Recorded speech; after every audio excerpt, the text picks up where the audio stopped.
respond to it. On the scale of hot takes, it's probably only like a 6, but we do it every year at that specific team. But I want to start off first with the team that I think is going to win the division. That's how we should start this off. And that is the Green Bay Packers. I think so many people look at their offseason and they say, this team's got no weapons. Alan Lazard starting for them. He's a really good blocker, one of the best at his position, but Randall Cobb, they missed big time in the second rounder from last year. Rodgers, they bring in Christian Watson from North Dakota State. Okay, that's solid. But people are looking at that and they're saying to themselves, Aaron Rodgers has such little weapons to work with, and Devontae Adams, I think he's the best receiver in the NFL. Not because he played with Aaron Rodgers, he's Aaron Rodgers' most favorite target. I mean, Aaron Rodgers loved him for a reason.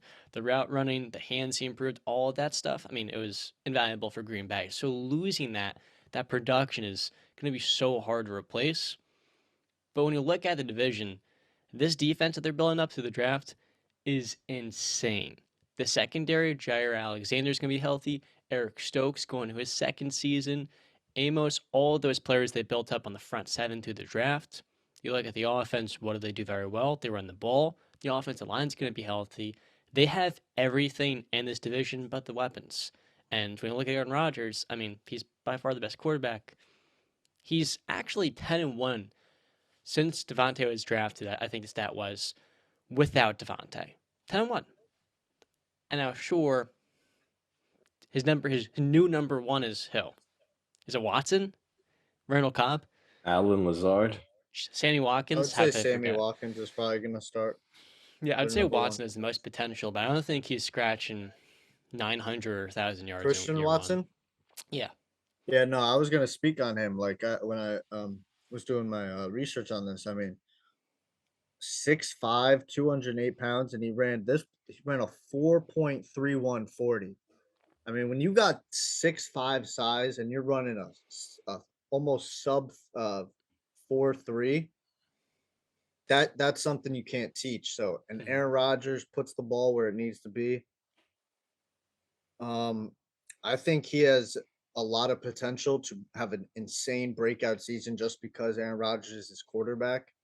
He's going to have to fulfill that potential, and I think he's going to get a lot of targets because of how I wouldn't say, I mean, I guess you would say weak, excuse me, weak receiving core. So I think there's a potential where he can jump the pack and become the number one if he starts to show that potential. Um, but yeah, I mean, there are two big losses for Green Bay, where it's Darius Smith and Devontae Adams. But I mean, in the first round, they drafted Quay Walker out of Georgia, inside linebacker. And then they had another set because that was the pick that they got from Vegas for the trade with Devontae. So then their real pick was they took another Georgia player, Devontae Wyatt, defensive tackle. So those right there can be impact players right off the bat. I don't see Green Bay getting getting dethroned this year. You got Aaron Rodgers coming off. I think they were 13-4 or something like that, around there. Aaron Rodgers was the MVP, obviously. I think back-to-back MVPs. So I'm not going to doubt Aaron Rodgers. I look at the team. I say they might not have this elite defense that has like a really good player at each position, but they've got some game changers on that defense at each level of the field, and that's really all you need. If you look at the Rams last year, I mean, their two game changers were Jalen Ramsey and Aaron Donald, and they had some good guys, surrounding them. But for the most part, it wasn't the Rams defense from when they made the Super Bowl against the New England Patriots, where there was like a great player at like each position, like they were just unbelievably stacked. Mm-hmm. So as long as you got a couple game changers on that defense, you're going to be fine. So I don't see them getting dethroned this year. I don't think it's a shoo-in that the Packers got this division. Like, You ready for my hot take? just I by the want hand. I want to hear your take on the team first, and then I'm gonna jump into my hot take. Okay, so I actually think my favorite right now is the Vikings. I You don't maybe want to that's a touch the hot take, pack? maybe that's not, but I'll be honest with you. I feel like they're pretty close. I don't think you can lose the best receiver in the NFL and not regress. I don't think that offense is going to be nearly the same as it has been. Sure, Rodgers is he's gonna protect the football, but I can't bank on a rookie wide receiver to be my number one just yet. Obviously, we need to see that happen. What I mean, what happened? Jamar Chase. Jamar, you're right, but not everybody's Jamar Chase. Not Or Justin everybody's gonna, Jefferson. yeah, or Justin Jefferson. Not everybody's like that, so we don't know the kind of impact he's gonna have. And quite frankly, I just think Minnesota's offense is so good, man. They are so good when they're hot. If Kirk Cousins is playing smart football and Adam Thielen stays on the field to play next to Justin Jefferson, I mean that team is gonna wreak havoc in that division. I I'm sorry, man. I'm not completely sold on the Packers. I like the Vikings this year. Let me deliver this hot take. I think the Vikings this year win 11 or 12 games if they hit their ceiling. We'll get to how they can do that in a second. But the biggest thing for them is the head coaching change. Mike Zimmer, he lost the locker room, and there comes that point at the head coach where he's holding the team back, and they need that juice, that thing they can insert into the locker room, and it'll get the guys going again. And when you add in O'Connor from Los Angeles, I say to myself, this is their time. The offense is going to take off with Justin Jefferson, O'Connor, and even Jettis has talked at length about how he's going to be used as more of a blocker, similar to Cooper Kupp and what he was used as this last year in Los Angeles. And you have Dalvin Cook, even if he's not healthy, Alexander Madison has shown he can produce. Kirk Cousins with a quarterback's guru, former New England Patriot.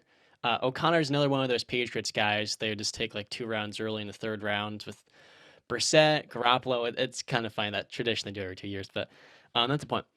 I think O'Connor is going to have massive impact for this Vikings offense. He's going to inject something into their offense. The scheme is going to improve.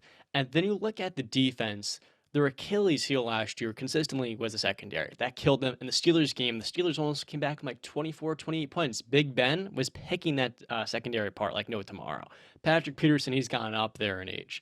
And in the draft, it was like, you guys must add people in the secondary or you've automatically lost. Like, that's the biggest thing for them. They add in Lewis Sign and Andrew Booth Jr., a guy I want the Steelers to look at. Those are two young rookies, one at safety, one at cornerback. You're just getting more depth in there. At the very least, those guys, they can start by the end of the season. And getting younger there is big, but I think the biggest X factor in this entire division is the Vikings' pass rush. You talked about Zadarius Smith. He played one game last season. Now he's in Minnesota with Danielle Hunter. And Hunter has been a 2-time Pro Bowler when healthy, but he hasn't been healthy consistently in the last few years. Him and Dalvin Cook have consistently been on the injured reserve. If, and there's a big if, Zadarius Smith and Danielle Hunter stay healthy, those are two Pro Bowl caliber edge rushers. That is one of the better pass rushes and front sevens in the NFL. If they don't, that secondary and the defense itself is going to be a much bigger issue than it should be for this team. I think that will determine whether or not they win 9 games or 12. I expect the offense to be elite. Justin Jefferson's going to prove himself as the best receiver in the NFL. Kirk Cousins, I think, could have a career year as well. Everything's trending in the right direction there, but they really need those edge rushers to stay healthy. I think that's kind of going to determine how well they perform. Would you agree? I'm banking on that too. So, like I said, man, I'm all in on the Vikings right now. So give me the horn. I'll bring it next episode then. But I got the Vikings going number 1, Packers number 2. Number 3, I'm gonna go the Detroit Lions. That's an easy one. I love the Lions, man, and I think we could all agree on the bottom, right? Yeah. Well, let's talk about the Lions a little bit. I mean, hold on, because I didn't get to say my piece on the Minnesota Vikings. You guys completely skipped over me because I'm going to bring you guys back to reality real quick, okay? Jeez. So with the Vikings, everything you guys said, well, I would say most of it, 70, 75, 90% of what you said was accurate, right? Huh? Brent. What? Bring it to us. Come on. Bring it. I thought you were saying my name. No, bring it to us. So the team around them is absolutely, stacked. They've got the players. They've got an elite duo at wide receiver and running back in Cook and Jefferson. They got a very good number 2 is basically a number 1. Adam Thielen hasn't been healthy as of late. I think it's he hasn't played 16 and now 17 games since 2018. So, but they'll be all right, and they still have Alexander Mattinson as a backup if Cook is hurt, which he usually is. Hopefully, Irv Smith Jr. can show his potential as a tight end. He's been hurt. He missed the whole season last year, and their defense is pretty good. I like the addings that John talked about in the draft. Lewis signed and Andrew Booth Jr., who also I was looking at as a hopefully a New England Patriot to be added because we needed a cornerback, and I liked that he was 6 foot, played for Clemson. We just needed the size, and he was a high rated cornerback, but uh, you get what you get with New England. But back to my main point of the Minnesota Vikings. Again, I'll say it again, the quarterback. I don't believe in Kirk Cousins. The stats are phenomenal. Okay. I will not argue that. His stats are up there with some of the best quarterbacks. But guess what? Those stats don't equate to winning. And it's a perfect example. His win loss career record is 59-59 with 2 draws. Doesn't that ring a little familiar with the man we just talked about, an Eli Manning ending his career with a 500 record? That's not good. Okay. And you cannot tell me he hasn't been surrounded by talent in Minnesota. In Washington, okay, but that was years ago, and he's in Minnesota now. The 4 years, I think it's 4 years in Minnesota, he's been surrounded by very good to elite talent. All right, he's had Stephon Diggs, Latavius Murray as a backup running back for when he's had Cook for all 4 years. Okay. And if Cook went down, he had Latavius Murray and he had Alexander Mattinson after that. He's had Thielen for all 4 years. He had Rudolph for 3 years. He had Diggs for 2 years. And then Justin Jefferson came in. He's had Daniel Hunter, like John talked about, Linval Joseph, Sheldon Richardson, Riley Reef, Everson Griffin, Anthony Barr, Eric Hendricks, Xavier Rhodes, Harrison Smith, Trey Waynes. He's had the talent, and guess what? A 59-59 record per career. The stats don't equate to winning. So he's not proven to be a winner. He's proven to put up great stats. We know this about Kirk Cousins. He's a stats guy, but those stats don't equate to winning, and his record proves that. Well, in fairness to Kirk Cousins, when he signed with Minnesota, that defense was expected to be a top 5 defense, and then when he got there, they completely regressed. So it's not like when he signed there with the intention of being a Super Bowl contender with a top flight defense, and that defense never showed up.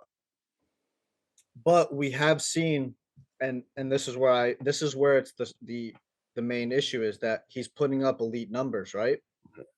We've seen quarterbacks with bad defenses overcome that. He didn't overcome it. And he had the offense. I think their secondary was so bad last year. Like there was probably like 7 or 8 games where it like absolutely killed them in the fourth quarter. They're just getting absolutely picked apart. And you've seen this with New England, the way Tom Brady could absolutely slice up those Steelers secondaries. That was outside of Harrison Smith. That's exactly what those Viking secondaries are at the level of. Where late in the game, you can say, all right, we're done around the ball, and you can absolutely slice through them. And for Kirk Cousins, I agree with you. His record actually in Minnesota, it's above 500, 33-29. So he had that 110-6 season in 2019. Four wins over But 500. outside that, only one winning season there.